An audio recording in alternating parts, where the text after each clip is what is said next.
Steve Blight, J.Racenstein, and what we have here is Lemony. And this is an odor counteractant as well as a small detergent. All right, so for those cleaning needs where you're really looking to counteract an odor in the environment, carpets, bathrooms, places like that, you add this to water and you spray it down and wash like you would any surface in this instance. This is a great odor counteractant.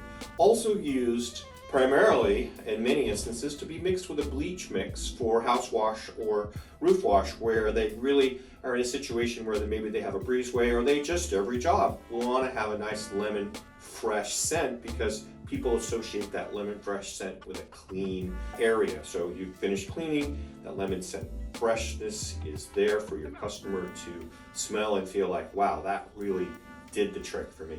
So Lemony, super concentrated, doesn't use very much. Great product for odor counteractant, whether you're mixing it with your bleach or just cleaning up bathrooms, garbage dumpsters, things like that.